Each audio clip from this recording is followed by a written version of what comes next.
There are mysteries so deep, crimes so puzzling, that no human can solve them. These are the cases that can only be closed by one of the most remarkable weapons available to modern law enforcement: the dog nose.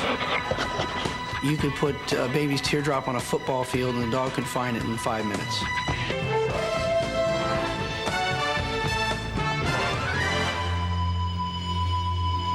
The scent of murder isn't easy to hide from a dog. So how can a murderer fool a canine detective? Most can't. But one man in Northern California dug deep to try. It was time to call in the Doberman Gang, a team of 3 handlers and their search dogs. Trained as cadaver dogs, these Dobermans will alert on bones, decomposing human flesh, or even teeth. But the odds of finding anything in such an enormous search area are low. The handlers split up. The first team stayed near the house. The second went to explore the fields.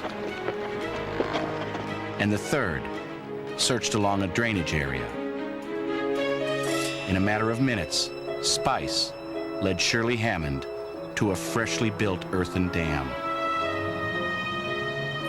The first thing I noticed that she went up to the top of the dam and stood there just, with her nose way up in sniffing the trees. The canopy is like a sponge. It traps all the scent that's rising from the earth breathing and scent coming up, and then it just hangs up there. She kept repeating this behavior, and so I called Eva on the radio and asked Eva to come down and look at what was going on. When Shirley called, I came to the dam area, and my dog was circling around and doing basically the same behavior that Spice was doing. Very interested, very focused, with her nose down, with her nose up, just checking the whole area. And I think at this point we decided that we need Adela. All 3 of our dogs did the exact thing. I mean, within like a 3-foot circle, they all said, yes, right here, right here. All 3 of them were so precise in it. So it was we all felt very reassured because our dogs, 3 dogs saying it's here.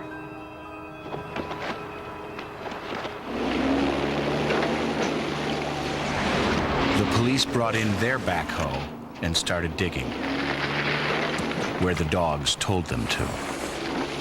The technique we like to do, they dig a layer off, we take the dogs back, and the dogs give us direction, to the right, to the left.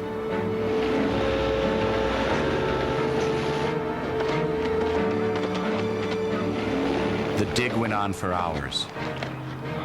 Then at 5 feet down, something finally happened. The Bobcat driver stops the vehicle. He jumps out and he says, something really smells bad.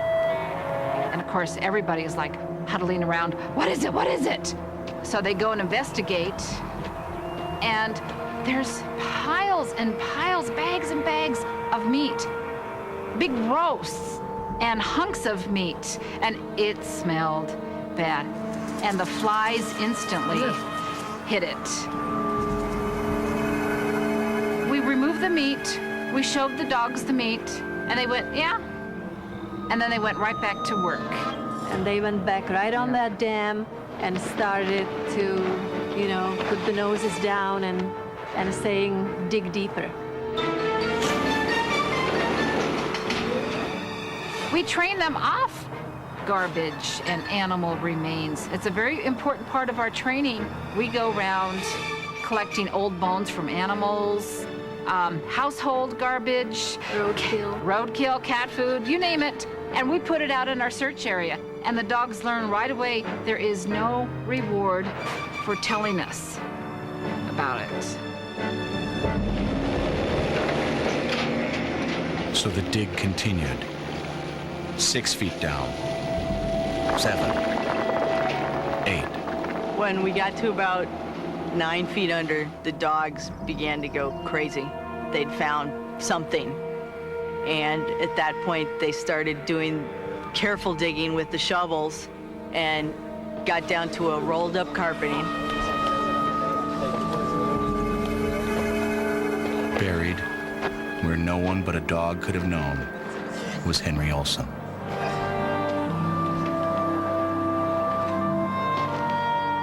When the crime scene people measured it, when they said 10 feet, we thought, boy, I don't know anybody who's found a body that deep. And we thought, you know, there's no reason in the world why this investigation would have looked at this dam, let alone taken all day long to tear apart the dam. So I think this to us was like, yes, our value of our dogs really shone today because this was a dog find.